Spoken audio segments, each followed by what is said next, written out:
По дорогам в рамках взаимодействия с коллегами из Российской Федерации, благодаря поддержке, в этом году удалось дополнительно направить 1 миллиард рублей на развитие инфраструктуры, в том числе на улучшение качества автодорожного полотна. Откровенно говоря, конечно же, мы очень рады этой возможности. Ряд проектов уже реализовано. Вы отметили, что неплохо реализуется этот проект. Я думаю, что уже в начале года мы все обязательства по реконструкции тех автодорог, заложенных в рамках этого миллиарда, мы закроем. Я хочу поблагодарить наших коллег российских. Мы же проектно-сметную документацию проходили на территории России. Все то, что мы сейчас отмечаем в качестве положительной динамики, это в том числе и благодаря поддержке наших российских коллег. В этом смысле, конечно же, есть ключевая задача, которую мы уже благодаря этой поддержке начали решать. Это реконструкция тоннеля Ладского. Вы знаете, что там буквально ситуация аварийная была. Если бы тоннель мы не стали бы восстанавливать, возможно, мы потеряли бы доступ к Верхнему Ладу. Поэтому это ключевое направление. Работы уже начались по улучшению дорожного полотна. Сейчас, когда тоннели доберутся, уже работы внутри самого тоннеля.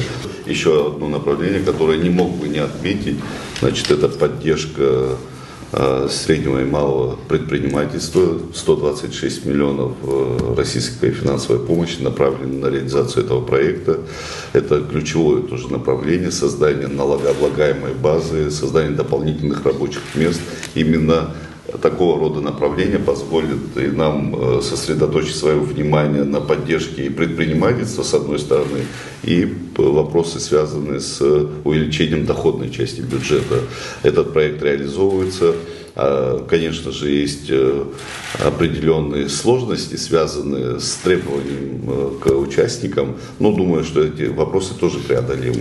Когда есть возможности, должны быть и пути реализации этого проекта. Но в целом я положительно хочу отметить реализацию этого проекта. Еще одно направление очень важное – это развитие сельского хозяйства, учитывая все-таки, что республика наша и, с одной стороны, отрасли туристическое и сельского хозяйства ключевые.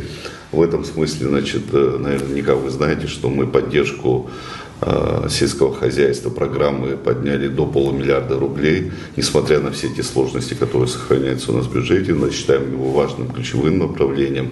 И то, о чем вы сейчас говорите, те возможности, которые уже наработаны в рамках взаимодействия с коллегами из Южной Осетии, если мы могли совместить реализацию этих проектов, я думаю, что такой ощутимый эффект однозначно был бы в рамках реализации поддержки сельхозпроизводства. Но при этом вместе важная ключевая история, как раз то, о чем вы говорили, реализацию сельхозпродукции. Это очень важно. Как раз нам нужно будет обсудить механизмы реализации и как раз доступа на российский рынок. Мы готовы этим вопросом активно заняться и выработать общую схему реализации.